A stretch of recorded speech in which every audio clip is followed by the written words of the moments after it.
Hello everyone, it is Jayden and welcome to The Alpha, the show where we talk about the hottest topics in pop culture and sports. If you enjoyed this video, be sure to hit that like button on the video. And if you enjoy my commentary and myself truly as always, be sure to tap that subscribe button and to hit that notification bell to get notified when all my videos go live. I love you guys so much. Peace, love, and positivity always, y'all. See ya. Getting away from that, let's go move back to some basketball. You know, we were about to talk about the basketball. Oh, hey. I didn't think I'd be talking about some basketball. But today we're going to be talking about some basketball. So this week I was supposed to talk about it at the beginning of the week. You guys can go ahead and kill me in the comment section. Now, also, if you have not yet, please drop a like on the video and subscribe. I forgot to say that at the beginning of the video. Yes, please do that. Yes. So we had a blockbuster trade at the beginning of the week, and we had arguably the dumbest trade in the history of the NBA, in my opinion. But that's just me. I'm sorry, guys. I had to get a swig of water. Mouth's dry. When you're fussing for 30 minutes, you guys come and try this. It's not fun. Okay, you get very thirsty fast. Okay, back to the task at hand. But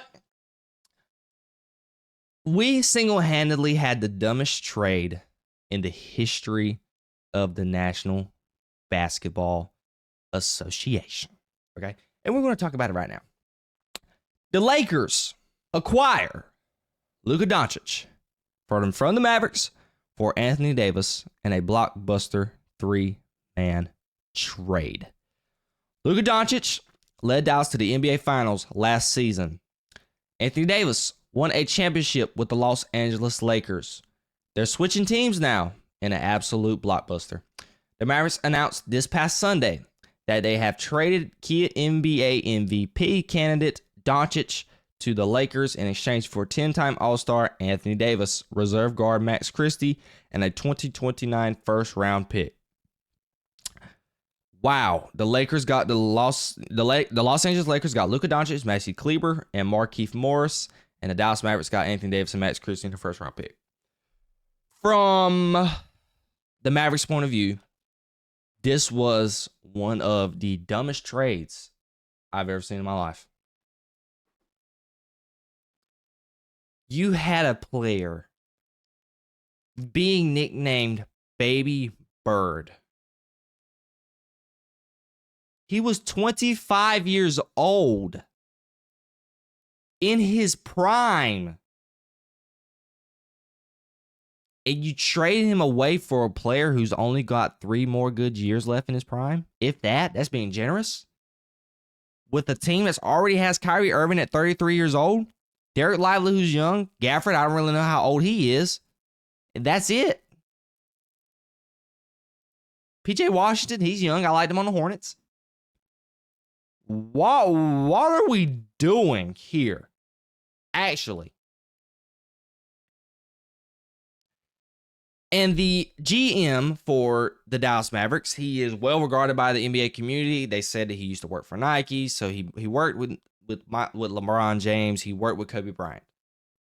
But his explanation to why they traded Luka Doncic away was stupid. He said, and I quote, "I believe that getting an all-defensive center and an all-NBA player with a defensive mindset gives us a better chance." Let's get to this next quote. "We're built to win now and in the future." Nico Harrison, how are you built to win in the future with a roster where you have a player in Anthony Davis who is 33 or 32? I don't know how old Anthony Davis is. We're about to look it up right fast. And Kyrie Irving is 33. How old is Anthony Davis? Anthony Davis was born in 1993. Let's do the math right quick. It's 2025, 30 plus. Anthony Davis is 32 years old. He's fixing to be 32 years old. He's 31. How are you built to win for the future? You gave up a player who's 25, just took you to the NBA Finals, played a darn good Finals, in my opinion, given to why he was given. He went up against a gauntlet in the Boston Celtics. They were just the team to beat that year. And you gave him away for a guy who's got 3 good years left in his prime. Nico Harrison.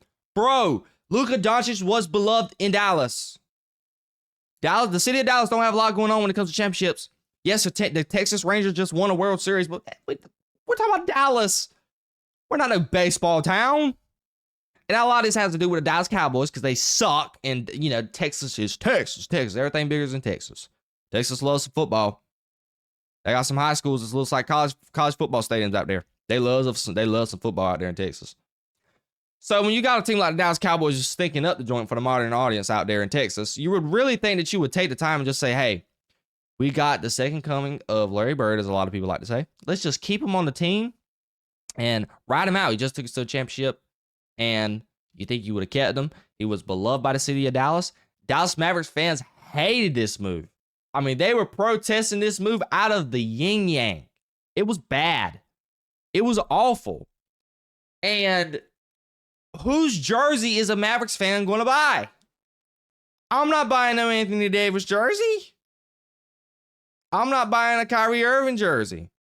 I want a number 77, Luka Doncic.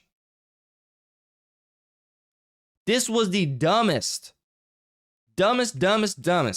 Excuse my French. It was terrible.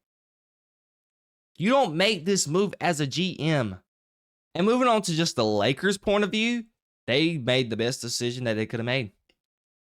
Anthony Davis, he literally just complained a week ago on an interview with Shams, the new best, beat writer for ESPN now that Woj is gone.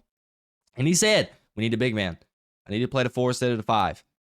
And I guess Rob Pelinka said, screw that. We're going to get the best player, top 3 player in the NBA. Luka Doncic is a dog. He is literally, there was a stat saying that he's the only player. He's the only player. I think they said he had more first team All-Pros than Steph Curry. Yeah. Luka Doncic is like that. And Rob Pelinka said, thank you, Mavs. Thank you for being dummies. We're going to steal him off your hands, and you got him for nothing. Nothing. You pair him up with LeBron, it's going to be interesting to see how that tandem goes. A lot of people says it's not really going to work because it's LeBron James, LeBron and, they're both ball dominant, but at the end of the day, it is for the future. Luka Doncic is 25. He's going to be in a Lakers uniform potentially for another 10 plus years. That's a long time. LeBron, he's only got two good years left, if that. That's being generous. So they sold for the future. Nobody knew about it. Luka Doncic don't know about it. And this stems from, we all know, the weight thing. Luka Doncic had his problems with weight. He's never in shape, never conditioned. He has his own nutrition staff, medical team. And I just don't think the new regime liked that. Look, Mark Cuban loved Luka Doncic. Mark Cuban got Luka Doncic when he was the majority owner. Now he sold his stake in ownership. He only has a minor say-so in the organization now. So with this move, the new regime, they didn't like Luka Doncic. They thought he was rebellious probably. He had his own medical team. He never used the Mavs training staff, so whatever Luka's nutrition team and medical staff said went. He hasn't played a lot this year. He's been hurt. So it rubbed the Mavericks the wrong way, and they did not think that he would put them over the hump and potentially winning an NBA championship, which is ironic to say that he just brung you to the finals last year. He's already gave you a Western Conference run too. Beat Kevin Durant and Devin Booker. No, I don't think Devin Booker was on. No, Kevin Durant weren't on that team yet. That was with Chris Paul and the boys. Disregard what I just said. But if you are the Mavericks, you got to be looking at yourself in the mirror and be like, what are we doing? And this trade only happened. And this is another thing the Mavericks was dumb to do. You didn't even try to shop Luka Doncic around. Do you know what people would have gave up for Luka Doncic? You could have got a multi-million-dollar house back for Luka Doncic if you wanted to. That's how expensive that you could have gotten Luka Doncic for. And I think this went about is because Nico Harrison and Rob Pelinka, they're buddies. They had this conversation on the phone. It's like, have you ever contemplated just trading away Anthony Davis? And I think Rob Pelinka was like, not really. And then one time over a cup of coffee or something, it just came true. And Nico Harrison didn't even try to shop around Luka Doncic. It was terrible. It was horrible management, horrible front office operations, in my opinion. And it was bad. Good job to the Los Angeles Lakers. They found their future cornerstone. Shout out to Rob Pelinka. Shout out to Jeannie Buss. Shout out to the whole Lakers organization for not letting LeBron, have a say-so in it, because a lot of people saying this is the first time that they know that LeBron James has never had a say-so in any type of financial move when it comes to the front office. You got to give a lot of credit to him. And this was a horrible trade, and the Mavs are doomed. If they don't win in the next 3 years, they're going to run that man out of town. Mavericks fans are going to be livid. The city of Dallas is going to be livid.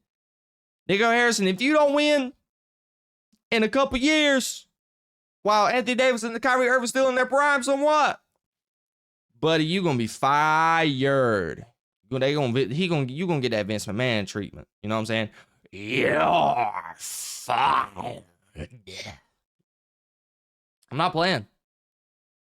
You mess right around. People loved Luka Doncic. People beloved that man. He was all that the city of Dallas had. I mean, outside of the Cowboys, they stick up the joint every year. But Luka Doncic was their own sweet spot. They're like, man, we actually have greatness in our city. They're not really worried about no baseball. I hate it for the city of Dallas, but it is what it is.